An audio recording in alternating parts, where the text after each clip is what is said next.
یہ جو لفظ ہے نا آمنا بالقدر خیرہ و شرہ، جو ہمارے ہاں بچوں کو رٹایا جاتا ہے، یہ بنو امیہ زمانے کی یادگار ہے۔ یہ ایلیمنٹ آپ کو بھولنا نہیں چاہیے کہ جس کے پاس اقتدار آتا ہے وہ اپنے اقتدار کے ذریعے سے اس کو وسعت دیتا ہے، وہ اپنے علوم کو، اپنی ثقافت اور کلچر کو وہ پھیلاتا ہے۔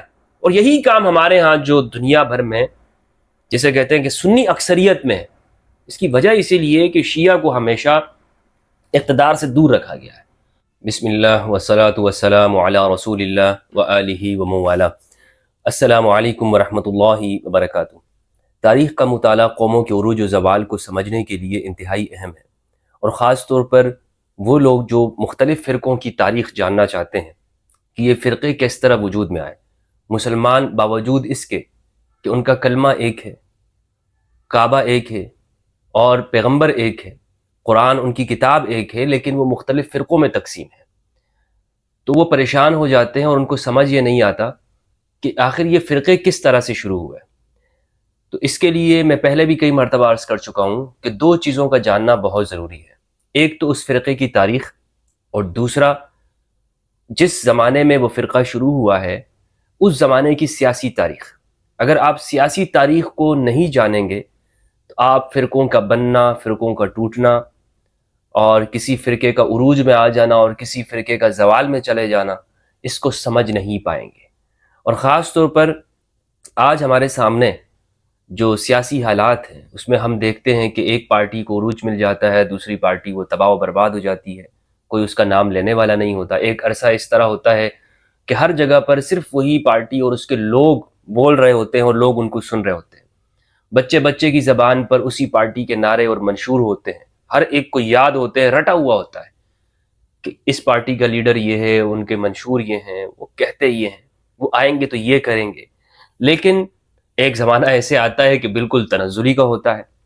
تلک الایام نداولها بین الناس، یہ ایام ہیں جنہیں ہم لوگوں کے درمیان میں دہراتے ہیں، گردش کرتے ہیں۔ اللہ سبحانہ و تعالیٰ نے جو یہ ارشاد فرمایا ہے تو اس کا مطلب یہ ہے کہ ہمیں فرقوں کے جاننے میں اس زمانے کی سیاسی، سماجی، معاشرتی تاریخ کو جاننا، معلوم کرنا بہت ضروری ہے۔ ایک زمانہ تھا کہ مصر کے اوپر شیعہ کی حکومت تھی، اور یہ 270 سال تک اسماعیلی شیعوں کی حکومت رہی ہے، لیکن آج ہم دیکھتے ہیں کہ وہی مصر ہے، اس میں اکثریت شافعی کی ہے، فقہ شافعی کے ماننے والوں کی ہے، اہل سنت والجماعت کی ہے۔ مصر کے اندر جو سب سے بڑی یونیورسٹی ہے عالم اسلام کی، جامعۃ الازہر، اس کو قائم کرنے والے اسماعیلی باطنی شیعہ تھے۔ ہمارے ہاں عرف عام میں انہیں مسلمان نہیں سمجھا جاتا، مسلمانوں کا ایک فرقہ ہے، لیکن انہیں جس طرح جن نگاہوں سے دیکھا جاتا ہے تو بالکل یعنی مسلمانوں سے کٹا ہوا ان کو سمجھا جاتا ہے۔ تو پھر کیا وجہ ہوئی کہ اتنے اقتدار میں رہنے کے باوجود مصر سے شیعہ کی حکومت ختم ہو گئی، اور یہ اسماعیلی طبقہ یہ دنیا میں اقلیت میں چلا گیا۔ اس کی بنیادی وجوہات کو جاننا ہمارے لیے ضروری ہے۔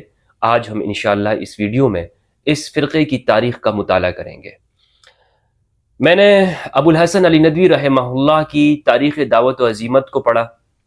اس کتاب میں انہوں نے مجددین کا ذکر کیا ہے، کس زمانے کے اندر کون سا مجدد پیدا ہوا، اس کے کیا تجدیدی کارنامے ہیں، مسلمانوں کے لیے اس نے کیا کچھ کیا ہے، اس زمانے کے سیاسی، معاشرتی اور سیاسی سماجی حالات کیا تھے۔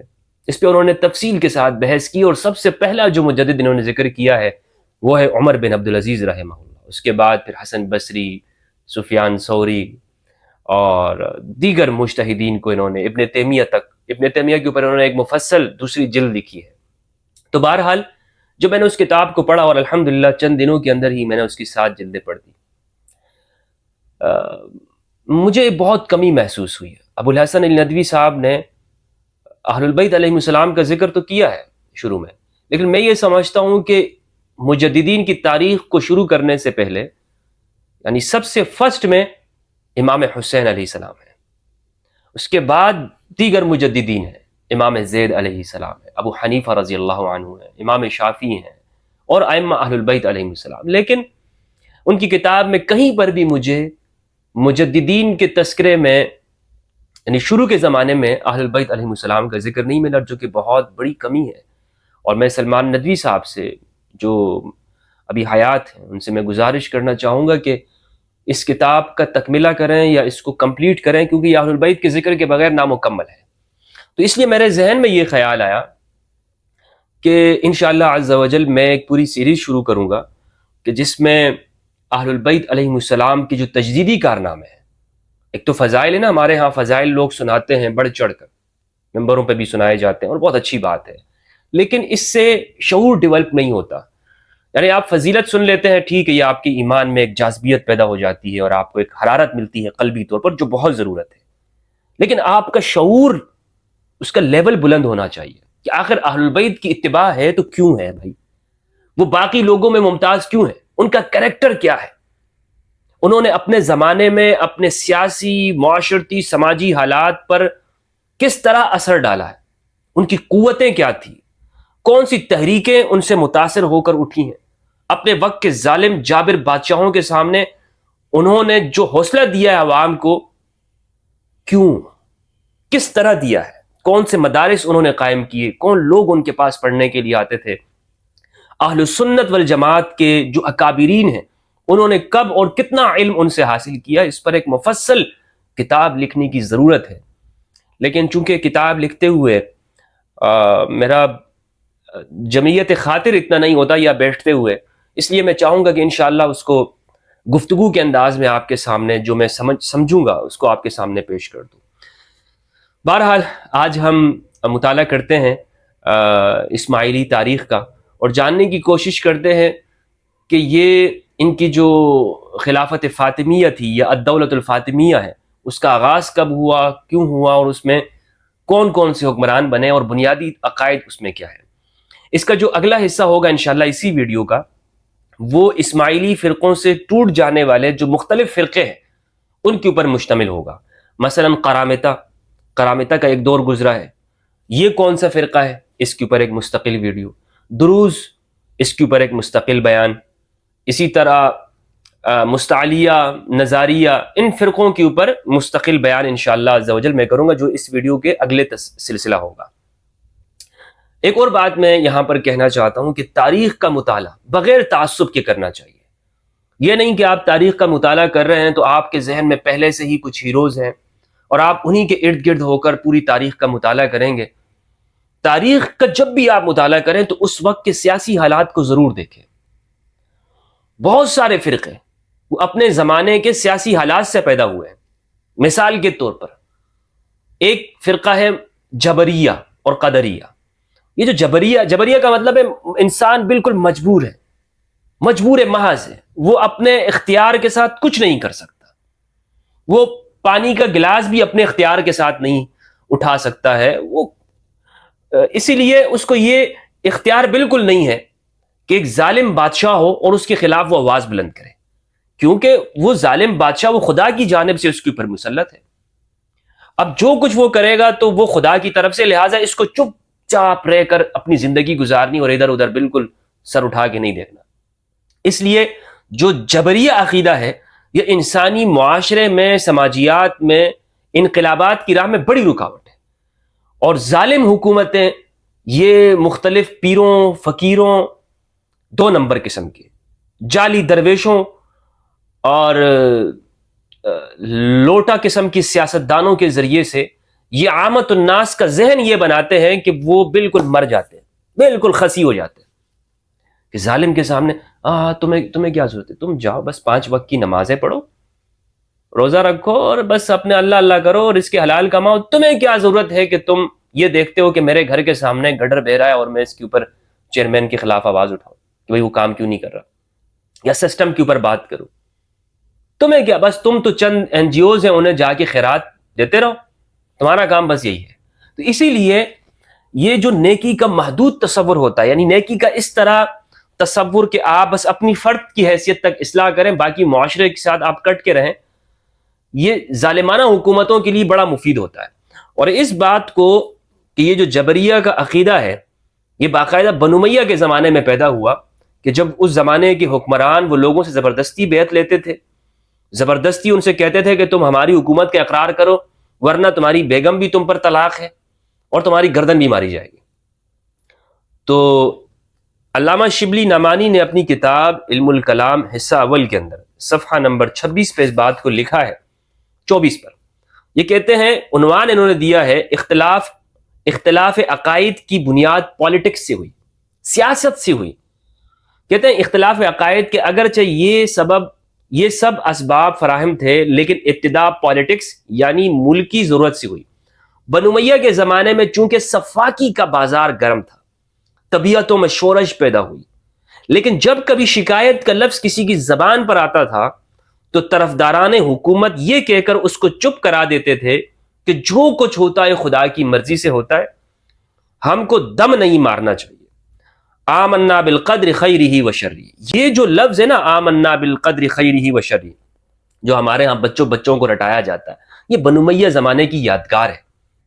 یہ تو بات ٹھیک ہے، آمنت باللہ و ملائکتہ و کتبہ و رسلہ والیوم الآخر، یہ بات صحیح ہے، حقیقت ہے۔ والقدر خیرہ وشرہ من اللہ تعالی والبعث بعد الموت، یہ والبعث بعد الموت کا ٹکڑا بھی صحیح ہے کہ مرنے کے بعد دوبارہ جی اٹھنا، یہ اللہ کی جانب سے ہے، اس کے اوپر میں ایمان لایا۔ لیکن اسی کے اندر بنو امیہ کے زمانے میں یہ بات شامل کی گئی کہ اچھی بری تقدیر یہ اللہ کی جانب سے، اس پر یقین رکھنا ضروری ہے، میں ایمان لایا۔ یہ کہیں پر حدیث میں آپ کو نہیں ملے گا، کہیں پر قرآن میں آپ کو نہیں ملے گا، کسی صحیح حدیث میں آپ کو یہ نظر نہیں آئے گا۔ لیکن ہمارے ہاں حنفیوں میں جو عقائد کی ہے، اشاعرہ اور ماتریدیہ، اس کے اندر یہ ڈال دیا گیا۔ اس کے بالمقابل جنہوں نے اس کی مخالفت کی، بنو امیہ کے سامنے زبان کھولی، ان کو ہاتھ ایسے پیچھے باندھ کر ان کو قتل کیا گیا، ان کو مارا گیا۔ اور انہی میں سے ایک شخص تھا کہ اس کو بنو امیہ کے حکمران نے عید کے دن ذبح کیا تھا۔ اس نے کہا تھا ضحوا تقبل اللہ ضحایاکم، تم اپنی قربانی کرو، میں آج اپنی قربانی کرتا ہوں۔ اور ایک ایسے انقلابی کو انہوں نے ذبح کر دیا۔ کیوں؟ اس لیے کہ وہ لوگ تھے اس زمانے میں، ایسے علماء پیدا ہوئے جنہوں نے بتایا کہ یہ بات کہنا کہ اچھی بری تقدیر اللہ کی جانب سے ہے، یہ بنو امیہ کا دسیسہ ہے، ان کا فراڈ ہے۔ یہ اس مذہب کی بنیاد ہے کہ جو دین اموی ہے، جو دین خداوندی، دین محمدی ہے، اس کے اندر یہ ہے کہ انسان ظلم کو روک سکتا ہے۔ من رآ منکم منکرا فلیغیرہ بیدہ، کہ جو کسی منکر کام کو دیکھتا ہے اس کو اپنے ہاتھ سے روکے۔ فإن لم يستطع فبلسانہ فإن لم يستطع فبقلبہ وذلک اضعف الایمان، اگر ہاتھ سے روکنے کی استطاعت نہیں رکھتا تو پھر اپنی زبان سے اس کو برا کہے، اگر زبان سے برا کہنے کی استطاعت نہیں رکھتا تو پھر وہ اپنے دل میں اس کو برا جانے، اور یہ ایمان کا سب سے کمزور حصہ، یہ صحیح حدیث ہے۔ ابو سعید خدری رضی اللہ عنہ، جلیل القدر صحابہ کرام سے یہ حدیث مروی ہے، جبکہ یہ آپ کہیں پر نہیں دیکھیں گے اچھی بری تقدیر پر میں یہ ایمان لایا۔ پھر بچوں کو کیوں یاد کراتے ہیں ایمان مفصل، ایمان مجمل، ایمان یہ کہاں سے آ گیا بھائی؟ یہ کدھر ہے یہ چیز؟ اس کا کوئی ثبوت نہیں ہے، بس وہ بنو امیہ کے زمانے سے چیزیں چلی آ رہی ہیں اور لوگوں کو رٹا لگایا گیا، لوگوں کو سکھایا گیا کہ آپ مجبور ہو کے زندگی گزاریں، آپ کے اوپر جتنا بھی ظلم ہوتا ہے آپ کو آواز اٹھانے کی ضرورت نہیں ہے، چپ چاپ کر کے زندگی گزارو۔ کہتے ہیں شبلی نعمانی رحمہ اللہ، حجاج بن یوسف کے زمانے میں جو ظلم و جور کا دیوتا تھا معبد جوہنی، ایک شخص تھا جس نے صحابہ کی آنکھیں دیکھی تھی، یعنی تابعی تھا، اور دلیر و راستگو شخص تھا۔ اور یہ بات انہوں نے میزان الاعتدال ذہبی کے حوالے سے لکھی ہے۔ وہ امام حسن بصری کے حلقہ درس میں شریک ہوا کرتا تھا۔ ایک دن اس نے امام صاحب سے عرض کی کہ بنو امیہ کی طرف سے قضاء و قدر کا جو عذر پیش کیا جاتا ہے، یعنی یہی بات آمنا بالقدر خیرہ و شرہ، اچھی بری تقدیر پر ہم ایمان لائے، اس کے بارے میں سوال کیا اس نے کہ یہ جو عذر پیش کیا جاتا ہے کہاں تک صحیح ہے؟ تو امام صاحب نے کہا کہ یہ خدا کے دشمن جھوٹے ہیں، یہ بنو امیہ کے لوگ، وہ پہلے سے بنو امیہ کی زیادتیوں پر تیش میں بھرا ہوا تھا، اب اعلانیہ بغاوت کی اور جان سے مارا گیا، اس کو قتل کر دیا۔ پھر معبد کے بعد غیلان دمشقی نے اس خیال کو ترقی دی، وہ حضرت عثمان کا غلام تھا اور محمد بن حنفیہ سے بیعت واسطہ تعلیم پائی تھی، اور اس نے بھی پھر یہ آواز بلند کی تھی اور اس کا انجام بھی پھر ایسا برا ہوا۔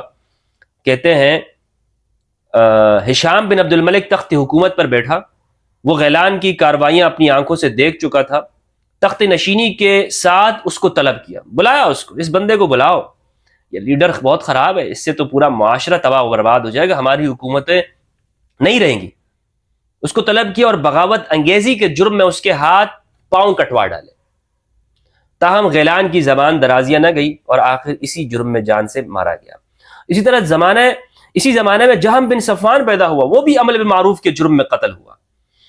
تو یہ سب لیڈران کو یہ اسی طرح قتل کرتے تھے، مارتے تھے. اس کی تفصیل آپ علم الکلام اور الکلام شبلی نعمانی کی اس کتاب میں دیکھ سکتے ہیں. بہرحال اب ہم آغاز کرتے ہیں باقاعدہ طور پر اپنے موضوع کا. بہت سارے دوست احباب کہتے ہیں کہ مفتی صاحب آپ کی ویڈیو بہت طویل ہو جاتی ہے، اس لیے میں مقدمے میں زیادہ وقت نہیں لگاتا ہوں. آج ہم جس دور کا مطالعہ کرنے جا رہے ہیں اس دور کو الدولۃ الفاطمیہ کہا جاتا ہے، یعنی فاطمیوں کی حکومت کا زمانہ. اور میں نے آپ کو بتایا کہ انہیں ہمارے ہاں باطنی یا اسماعیلی بھی کہا جاتا ہے، اور یہ شیعہ میں سے ایک فرقہ ہے. امام علی علیہ السلام سے لے کر امام جعفر الصادق علیہ السلام تک اسماعیلیہ اور شیعہ اثنا عشریہ دونوں متفق ہیں کہ یہ امام ہے، سوائے امام علی کے. امام علی کو اسماعیلی لوگ امام نہیں مانتے، باقی سب کو امام مانتے ہیں، لیکن مولا علی کو امام نہیں مانتے، بلکہ مولا علی کو بہت بڑا درجہ اساس اور مبدا میں مانتے. امام سے بھی اوپر کا درجہ ہے اساس اور مبدا، امام یہ نیچے سے مانتے. لیکن بہرحال امام جعفر الصادق علیہ السلام تک دونوں متفق ہیں. امام حسن، امام حسین، امام زین العابدین سید سجاد علی بن حسین، امام محمد الباقر جعفر الصادق علیہ السلام، یہاں تک یہ متفق ہیں. اس کے بعد امام جعفر الصادق علیہ السلام کے بعد جو ائمہ ہیں اس میں اثنا عشریہ جو ہمارے ہاں شیعہ جن کو کہا جاتا ہے امامیہ، وہ اور اسماعیلیہ متفرق ہو جاتے ہیں. امام جعفر الصادق علیہ السلام کے بیٹوں میں سے، صاحبزادوں میں سے جو بڑے صاحبزادے ہیں اسماعیل ابن جعفر، ان کو ماننے والے، ان کی اولاد کا جو سلسلہ مانتے ہیں امامت کا، انہیں اسماعیلیہ کہتے ہیں. اور جو امام جعفر الصادق علیہ السلام کی جو چھوٹے صاحبزادے ہیں امام موسیٰ الکاظم علیہ السلام، ان کو ماننے والوں کو امامیہ کہا جاتا ہے. تو یہ ایک فرق ہے. باقی یعنی جعفر الصادق علیہ السلام تک دونوں متفق ہیں. میں نے اس ویڈیو میں جو معلومات لی ہیں، جن کو جہاں سے میں نے جمع کیا ہے، تو یہ زیادہ طور پر جو معلومات ہیں تاریخ ابن کثیر البدایہ والنہایہ سے، ابن کثیر رحمہ اللہ کی، اسی طرح الکامل فی التاریخ ابن الاسیر الجزری رحمہ اللہ کی، وہاں سے معلومات لی ہیں. اور مقریزی کی ایک مفصل کتاب ہے اس کے اوپر، اتعاظ الحنفاء باعتبار الائمۃ الفاطمین الخلفاء، یہ چھپ چکی ہے، انٹرنیٹ کے اوپر موجود ہے. اور اردو زبان میں اس موضوع پر ڈاکٹر زاہد علی کی جو کتاب تاریخ فاطمیین مصر، وہاں سے میں نے مواد اکٹھا کیا جو نفیس اکیڈمی اردو بازار لاہور سے چھپی ہے. اور صلاح الدین ایوبی کے جو احوال ہیں، صلاح الدین ایوبی چونکہ تاریخی فاطمین مصر کے ساتھ ملتے جلتے ہیں، یعنی اس زمانے کے ہیں، بلکہ اس حکومت کو بالکل خاتمہ کرنے والے، اسماعیلی شیعہ کی حکومت کو خاتمہ کرنے والے وہ صلاح الدین ایوبی ہیں، تو ساتھ میں ان کا ذکر بھی ہے. اور ان کے حالات زندگی وہ ابو الحسن علی ندوی کی جو شرح آفاق کتاب تاریخ دعوت و عزیمت وہاں سے لی ہے. مصر پر فاطمین جو شیعہ ہیں، فاطمیین، ان کی حکومت قائم ہونے سے پہلے افریقہ میں 270 ہجری میں ان کی حکومت قائم ہوئی. مغرب کا علاقہ ہے، ان کو افریقہ بھی کہتے ہیں، اور یہ جو مصر کے علاقے ہیں یہ افریقہ میں آتے ہیں. وہاں پر حکومت کیوں قائم ہوئی، اس کا ایک سبب بیان کیا جاتا ہے کہ ایک تو یہ بغداد سے یہ علاقہ دور ہے، اور بغداد چونکہ اس وقت کا عباسی حکومت کا ایک بڑا یعنی مرکز تھا بغداد، تو وہاں سے یہ دور تھا، تو اس لیے کوئی فوجی جو مہم تھی وہ بھی ان کے خلاف نہیں ہو سکتی تھی. اور اس جانب یہ اتنا خیال بھی نہیں کرتے تھے یہ حکمران، ان کی حکومت زیادہ طور پر ان علاقوں جو زرخیز علاقے تھے جہاں سے مال و دولت زیادہ آتی ہو، وہاں پر یہ حکومت کیا کرتے تھے. کیونکہ یہ مغرب کا یہ علاقہ جو ہے یہ بالکل غیر آباد علاقہ تھا. اور کہتے ہیں کہ دوسری جو وجہ بیان کرتے ہیں کہ اسماعیلیوں کی حکومت وہاں پہ کیوں قائم ہوئی، وہاں پہ اہل البیت علیہ السلام کا پیغام کیسے جلدی پہنچ گیا، اس کی وجہ بیان کرتے ہیں کہ 140 ہجری میں غالباً امام جعفر الصادق علیہ السلام نے اپنے 2 شاگردوں کو اس علاقے میں بھیجا تھا اور ان سے کہا تھا کہ جاؤ اور اس زمین کو آباد کرو. تو بہت پہلے، بہت عرصہ پہلے امام جعفر الصادق علیہ السلام کے حکم سے ہی وہاں پر یعنی اہل البیت کی تعلیمات وہاں تک پہنچ گئی تھی، تو اس لیے انہیں یہ کامیابی ہوئی اور افریقہ کے اندر انہوں نے حکومت قائم کی۔ اور اسی طرح مقریزی نے اپنی تاریخ میں لکھا ہے، صفحہ نمبر 35 میں وہ لکھتے ہیں ابتداء الدولۃ العلویۃ بافریقہ، کہ سب سے پہلے علوی حکومت کی ابتدائی افریقہ میں ہوئی، ان کو علوی بھی کہتے ہیں اسماعیلیوں کو۔ هذه الدولة اتسعت اکناف مملکتها وطالت مدتها فنحتاج نستسقي ذکرها فنقول اول من ولی منهم، کہتے ہیں کہ سب سے پہلے جو ان میں حکمران بنا ابو محمد عبید اللہ، فقیل هو محمد بن عبد اللہ بن میمون ابن محمد بن اسماعیل بن جعفر بن محمد بن علی بن حسین بن علی بن ابی طالب، ومن ينسبه هذا النسب يجعله عبد الله بن میمون القداح۔ تو یہ ان کا نسب بیان کیا ہے، اور اس پر تفصیل آپ اس کتاب کے اندر دیکھ سکتے ہیں کہ جو مقریزی نے لکھی ہے، لیکن عربی میں ہے اور میرے علم میں نہیں ہے کہ یہ اردو زبان میں ہے بھی یا نہیں ہے۔ اچھا، اتنی بڑی حکومت انہوں نے قائم کی، کہتے ہیں کہ ایک زمانہ ایسا تھا کہ صرف 16,000 بحری جنگی جہاز ان کی حکومت کے پاس موجود تھے، 16,000 اس زمانے میں، اور ان کی لڑائیاں رومیوں کے ساتھ ہوتی تھی، شام کے لوگوں کے ساتھ، اور انہوں نے اتنی بڑی حکومت قائم کی یمن کے اوپر، مصر کے اوپر، شام کے علاقوں میں، اور یہ پورا افریقہ انہوں نے قبضہ کر لیا، اور اس جگہ پر یہ حکومت قائم ہوئی۔ اسے کہتے ہیں فاطمیین مصر کی حکومت یا الدولۃ الفاطمیہ، اسماعیلیوں کی حکومت۔ ان کے یہاں پر حکومت کرنے سے پہلے، چونکہ امام شافعی رحمہ اللہ یہاں پر انتقال کیا ہے مصر میں، تو لوگ فقہ شافعی کی جانب مائل تھے، اس پہ عمل کرتے تھے، لیکن اس حکومت کے قائم ہونے کے بعد یہاں پر انہوں نے چاہا کہ تیزی کے ساتھ شیعت اس علاقے میں پھیلے، اور اس کے لیے انہوں نے تعلیمی ادارے قائم کیے، یہاں پر رفاعی کام کیے۔ تعلیمی اداروں میں جو سب سے پہلے انہوں نے یہاں پہ قائم کیا جامعۃ الازہر یونیورسٹی، اور بیت الحکمت قائم کیا، اس زمانے کی سب سے بڑی یونیورسٹی، کہ آج بھی ہے۔ الازہر کا نام ایک بہت بڑا نام ہے عالم اسلام کے اندر، وہاں سے فتویٰ نکل جائے تو بس عالم اسلام کی طرف سے ایک متفقہ بات ہوتی ہے ازہر یونیورسٹی سے۔ اگر کوئی اہل سنت کی میں بات کر رہا ہوں، شیعہ کے لیے تو حوزے اور موجود ہے، لیکن اہل سنت کا جو ہے وہ متفقہ فتویٰ مصر سے ہوتا ہے۔ افریقہ میں 297 میں فاطمیین کا پہلا خلیفہ مغرب کے علاقے رقادہ میں ظاہر ہوا، یہی حکومت دولت فاطمیہ کہلاتی ہے۔ آہستہ آہستہ اس نے شام، مصر، یمن کے علاقے فتح کر لیے، یہ 270 سال تک قائم رہی۔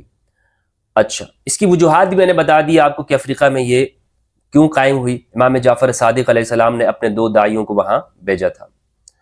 ایک داعی تھا ابو عبداللہ، اس کی کوششوں سے وہاں کے جو بربر قبائل کے لوگ ہیں وہ شیعہ ہو گئے، اور یہ جو بربر لوگ تھے یہ انسانی تہذیب سے بہت دور تھے، اور عربوں سے بہت نفرت کرتے تھے، کیونکہ ان پر عربوں نے بنو امیہ نے بہت ظلم کیا ہوا تھا۔ تو بنو امیہ کی نفرت میں انہوں نے جلد از جلد شیعت کو اختیار کیا، اور ان تعلیمات کو اپنانے میں انہوں نے دیر نہیں لگائی، اور وہاں پر حکومت قائم ہوئی۔ اس ابو عبداللہ کے ساتھ پھر ایک ماجرا یہ ہو جاتا ہے کہ جس طرح ابو مسلم خراسانی جو عباسیوں کا داعی تھا، اور جس نے بنو امیہ کی حکومت کا خاتمہ کیا اور عباسی حکومت کو قائم کیا، بعد میں ابو جعفر منصور نے اسے قتل کرا دیا، اسی طرح بالکل اسی ابو عبداللہ کو فاطمین مصر کے حکمرانوں میں سے ایک حاکم نے، مہدی نے، اس کو بغاوت کے جرم میں قتل کر دیا تھا۔ 301 ہجری میں مہدی حکمران بنتا ہے، اس نے مصر پر حملے کی تیاریاں شروع کی۔ اس کے لیے اس نے 200 بحری جہاز تیار کیے کہ مصر پہ حملہ کرنا ہے، لیکن اس حملے میں اس کو شکست ہوئی اور 7,000 لوگ اس کے مارے گئے، کیونکہ یہ چاہتے تھے کہ اب مصر کی طرف ہم جائیں، وہاں سے شام اور بغداد کی طرف، لیکن اس حملے میں اس کو کامیابی نہیں ہوئی۔ 306 ہجری میں دوبارہ حملے کی تیاری کی گئی، لیکن اس میں بھی اس کو ناکام ہونا پڑا۔ 322 ہجری میں اس کا انتقال ہو گیا۔ مہدی کے انتقال کے بعد اس کا بیٹا قائم بامر اللہ خلیفہ بنا۔ قائم نے 223 ہجری میں مصر پر حملہ کیا، لیکن اسے مسخر کرنے میں کامیاب نہ ہو سکا۔ 334 ہجری میں اس کا انتقال ہوا، اس نے اپنے بیٹے منصور کو امام بنایا۔ اس کا انتقال 341 ہجری میں ہوا۔ 341 میں معد، جس کا لقب معز لدین اللہ تھا، خلیفہ بنا۔ اس نے مصر اور شام پر قبضہ کیا۔ مصر کے فتح کے بعد ایک نیا شہر آباد کیا اس نے۔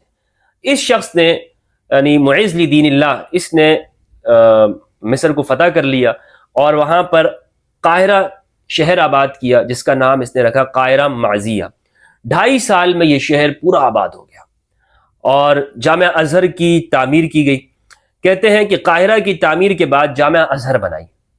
یہاں ایک لائبریری اور مدرسہ قائم کیا گیا. اس مدرسے کا قیام میں نے جس طرح آپ کو بتایا کہ شیعہ افکار و نظریات کو پھیلانا تھا تو اس لیے انہوں نے اس کو قائم کیا.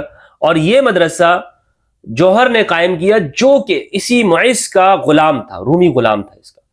اور یہ اتنا وفادار آدمی تھا کہ آگے پوری حکومت اس کے حوالے کر دی تھی اس حکمران نے. 381 ہجری میں اس کا انتقال ہوا. معز جو کہ خلیفہ تھا اس کا انتقال 365 ہجری میں ہوا. اس کے بعد اس کا بیٹا عزیز حکمران بنا, اس کی وفات 386 ہجری ہے. اس کے بعد اس کا بیٹا حاکم بھی امر اللہ حکمران بنا. ڈاکٹر زاہد علی نے اپنی کتاب تاریخ فاطمین مصر صفحہ نمبر 226 پر بڑی اہم بات انہوں نے لکھی ہے. کہتے ہیں یہ جو حاکم آدمی ہے نا, حاکم جس کا نام ہی حاکم تھا, یہ بہت عجیب و غریب قسم کا آدمی تھا. یہ کبھی کسی طبقے کے اوپر سختی کرتا تھا اور کبھی کسی پہ نرمی کرتا تھا. اہل سنت والجماعت پر اس نے بہت سختی کی, بہت شدت سے کام لیا اس نے. اور نہ صرف اہل سنت والجماعت بلکہ جو دیگر جو اہل کتاب تھے, جو یہودی یا کرسچن جو تھے, مسیحی, اس پر اس نے بہت زیادہ شدت کی. اور یہ جہاں شدت کرتا تھا وہیں انتہائی سادہ درجے کا آدمی تھا. اپنے گدھے پہ بیٹھ کر بازار میں یوں گھومتا رہتا تھا. بعد میں پھر اس کا قتل ہوا اور اس نے جو اہل سنت والجماعت پہ جو پابندیاں لگائی تھی, جیسے مثال کے طور پر تراویح کی جماعت پر اس نے پابندی لگا دی کہ تراویح جو ہے وہ نہیں ہوگی. زبردستی اس نے یہ اعلان کر دیا تھا کہ اب کوئی تراویح کی جماعت نہیں پڑھا سکتا. تو بعد میں اس کو قتل کیا گیا اور اس کے ذہن میں اپنے بارے میں ایک خط سما گیا تھا اور اس نے خدائی کا دعویٰ بھی کر لیا تھا. اور یہ جو فرقہ دروزیہ ہے وہ اسی حاکم کے متبعین سے پیدا ہوا ہے جو آج شام میں تقریباً کہتے ہیں کہ تقریباً کوئی 7 سے 8 لاکھ دروز آباد ہے. اور ان کی بڑی آبادی ہے دنیا میں, ایک بڑی تعداد ان کی آباد ہے. تقریباً اگر آپ گوگل کریں گے شام میں یہ 7 لاکھ کی تعداد میں ہے. لبنان میں 2.5 لاکھ ہیں, اسرائیل کے اندر موجود ہیں. اور اسرائیل کے اندر اس لیے ہیں کہ جو جولان کا پہاڑی حصہ ہے اس کے اوپر اسرائیل نے قبضہ کیا ہوا ہے, تو وہاں پر یہ لوگ زیادہ تھے. اور یہ پہاڑی بالکل شام سے اس کے کناروں کے اوپر ہے, تو وہاں پر یہ لوگ آباد ہو گئے اس زمانے میں. اور اس دروز کو بہت لوگوں نے مارا ہے بعد میں. خود آگے جا کر فاطمین حکمرانوں میں سے بھی ایسے حکمران گزرے ہیں جنہوں نے ان دروز کو ان کے عقائد کی وجہ سے مارا. اور اس کے بعد پھر ہلاکو خان نے اور دیگر حکومتوں میں صلاح الدین ایوبی نے, اور آگے جاتے جائیں آپ تو آج کے زمانے میں تو داعش نے اور ان لوگوں نے کو بہت قتل کیا ہے. تو یہ ان کے جو عقائد ہیں اس پر انشاءاللہ میں مفصل گفتگو کروں گا. یہ جو حاکم ہے اسی کے متبعین یہاں پر ظاہر ہوئے جن کو کہا جاتا ہے دروز کہا جاتا ہے. یہ حاکم کے بارے میں نے آپ کو بتایا, اس کو یاد رکھیے گا آپ کہ فاطمین خلفاء میں سے جو حاکم ہے یہ وہ شخص ہے کہ جہاں سے دروز کا آغاز ہوا. 409 ہجری میں اس کو قتل کر دیا گیا. کچھ لوگ کہتے ہیں کہ خود دروز نے اس کو قتل کیا تاکہ ان کا جو عقیدہ رجعت ہے کہ حاکم دوبارہ سے لوٹیں گے قرب قیامت میں, وہ ظاہر ہو سکے اور اس کو سچا کر کے دکھانے کے لیے. اس کے بعد اس کا بیٹا خلیفہ بنا ہے اور اس کا بیٹے کا نام تھا ظاہر. اس کا انتقال 427 ہجری میں ہوا. اس کے بعد اس کے بیٹے مستنصر کو حکومت ملی, اس نے پورے 60 سال حکومت کی ہے. اسی کے زمانے میں حسن الصباح کا ظہور ہوا کہ جو نظاریہ فرقہ ہے اس کے ایک کمانڈر ہے نظاریہ, اور یہ مستنصر کی اولاد یعنی ان سے یہ فرقہ آغاز ہوا ہے. اور اس کے بعد اس کا بیٹا جو ہے مستعلی باللہ حاکم ہوا. یعنی یہ دونوں بھائی تھے آپس میں, نزار اور مستعلی, اور ان دونوں کے آپس میں اختلافات ہو گئے. مستعلی اور نزار کے درمیان میں جنگیں ہوئیں. تو یہ بھی ایک فرقہ ہے, مستعلیہ الگ ہے, نزار الگ ہے. اور نزار میرے خیال میں آج کل کے جو ہیں جو یہاں پر ہندوستان میں اس طرف آئے تو ان کو خوجے کہا جاتا ہے. تو بہرحال ان دونوں کے درمیان میں آپس میں شدید اختلافات ان میں قائم ہوئے, جس میں جنگیں ہوتی رہیں اور انہوں نے ایک دوسرے کو قتل بھی کیا. اسی دوران 489 سے ہجری سے 662 ہجری تک صلیبیوں نے جنگیں چھیڑ دی، جس کو تاریخ میں صلیبی جنگیں کہا جاتا ہے. اور ان صلیبی جنگوں کے اندر یہ فاطمین مصر یہ لوگ بھی لڑتے تھے ان رومیوں کے خلاف. اب میں صلیبی جنگوں کے حوالے سے بتاتا ہوں آپ کو کہ صلیبی جنگوں کے جو سامنے آیا تو وہ صلاح الدین ایوبی آیا ہے. اور صلاح الدین ایوبی نے چونکہ نور الدین زنگی کا کمانڈر تھا، اور جب مصر کے اوپر سے ان فاطمین کی حکومت کا خاتمہ کیا ہے تو پھر اس نے ایک بڑی جنگ لڑی ہے. 495 ہجری میں مستعلی کا انتقال ہو گیا. 495 میں اس کا بیٹا ابو علی منصور حاکم ہوا.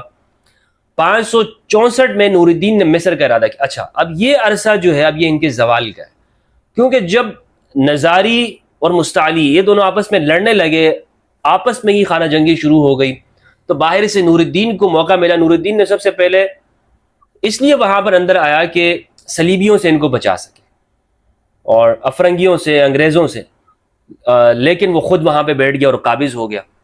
اور وہاں پر اس نے کمانڈر صلاح الدین ایوبی کو کمانڈر بنایا، اور پھر صلاح الدین ایوبی نے وہاں پہ 567 ہجری میں باقاعدہ طور پر بنو عباس کا خطبہ پڑھ لیا.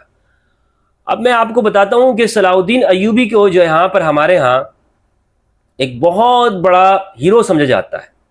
جہاں پر یہ ہیرو اس لیے سمجھا جاتا ہے کہ ایک تو شیعہ کی نفرت میں، کیونکہ اس نے اسماعیلی حکومت کا بالکل خاتمہ کیا، اور لیکن یہ ہلاکو خان سے محبت نہیں کرتے ہیں ہم، کیونکہ اس نے وہاں پہ حسن بن صبا کا خاتمہ کیا ہے.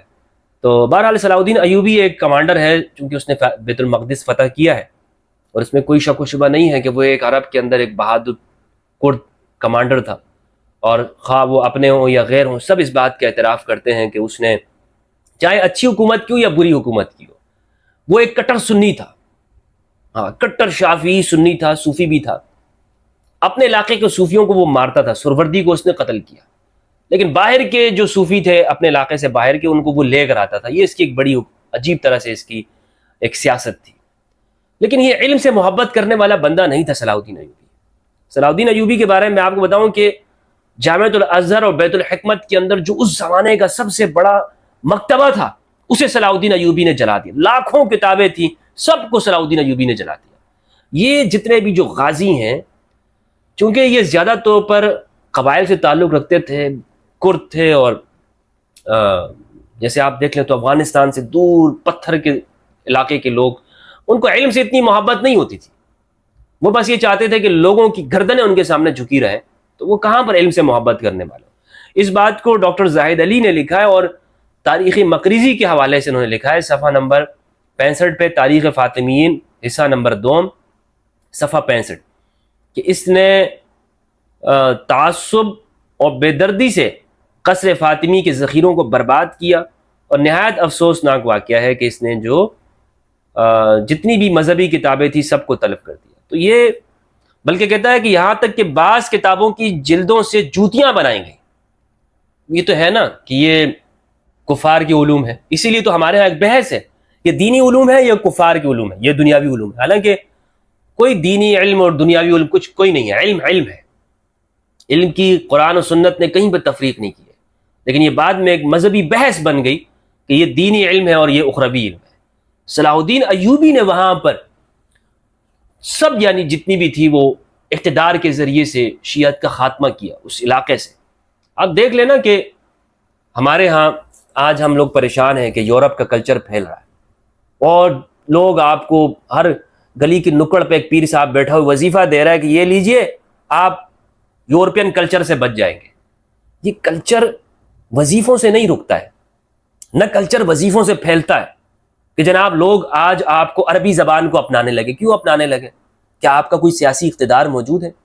کیا یونائٹڈ نیشن مسلمانوں کی ہے؟ تو جس کا اقتدار ہوتا ہے زمانے میں، اس کو توتی بولتا ہے، اس کا کلچر پھیلتا ہے، لوگ اس کی نقالی شروع کر دیتے ہیں. لوگ کہتے ہیں بھائی اس جیسا ہم نے ہونا ہے. آج لوگ مسلمان یورپ کی اس کلچر کو اپنانے کی وجہ یہ ہے کہ لوگ ان کا سسٹم دیکھ رہے ہیں دنیا بھر کے، تو لوگ اس کو اپناتے ہیں.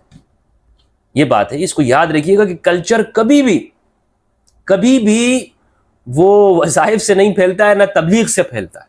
آپ جتنی بھی کوشش کر لیں لوگوں کو اکثریت مسلمان کرنے کی، آپ مسلمان نہیں کر سکتے. مسلمان یعنی لوگ جو ہوتے ہیں تو وہ سسٹم کو دیکھ کر ہوتے ہیں، لوگ اس کو اپناتے ہیں. تو اس لیے یہ بات کہنا کہ جناب لوگ آپ کو زیادہ سے زیادہ اپنائیں، سنیں. کیوں سنیں گے وہ آپ کو؟ تو اب یہ خود سوچیں کہ 270 سال اگر حکومت کی ہے فاطمین مصر اسماعیلیوں نے، تو یہ بہت بڑا زمانہ ہے.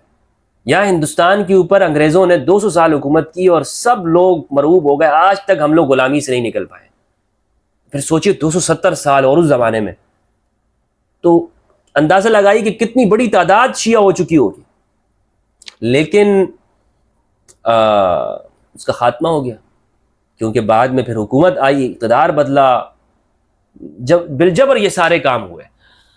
تو مذہبی فرقوں کے اندر یہ ایلیمنٹ آپ کو بھولنا نہیں چاہیے کہ جس کے پاس اقتدار آتا ہے وہ اپنے اقتدار کے ذریعے سے اس کو وسعت دیتا ہے، وہ اپنے علوم کو، اپنی ثقافت اور کلچر کو وہ پھیلاتا ہے. اور یہی کام ہمارے ہاں جو دنیا بھر میں جسے کہتے ہیں کہ سنی اکثریت میں ہے. اس کی وجہ اسی لیے کہ شیعہ کو ہمیشہ اقتدار سے دور رکھا گیا ہے. اس اسماعیلی 270 سال کی حکومت کے علاوہ آپ دیکھیں گے تو کہیں پر بھی آپ کو امامیہ کی حکومت اس طور پہ نظر نہیں آئے گی. تو اسی لیے وہ دنیا میں اقلیت میں ہے، یعنی کم ہے. اس اعتبار سے اقلیت نہیں ہے، ایک اعتبار سے تو وہ بہت زیادہ تعداد میں ہے، لیکن پھر بھی اگر آپ ان کو دیکھیں گے تو ایک دوسروں کے مقابلے میں آپ کو کم ہی نظر آئیں گے، زیادہ نظر نہیں آئیں گے. تو یہ وجہ ہے جو میں نے شروع میں آپ کو عرض کی کہ اقتدار کے اندر اور فرقوں کے سمجھنے میں آپ کے لیے ضروری ہے کہ آپ اس زمانے کے کلچر کا اور ثقافت کا مطالعہ کریں. اگلے حصے میں انشاءاللہ سمجھتے ہیں کہ فاطمین مصر کے فاطمیوں میں سے اس عبیدی حکومت اور خلفائے فاطمیہ جسے اسماعیلی اور باطنی بھی کہا جاتا ہے، ان کی مزید کون سے فرقے ہیں اور ان کے کیا عقائد ہیں. اجازت چاہتا ہوں، بہت بہت شکریہ. السلام علیکم.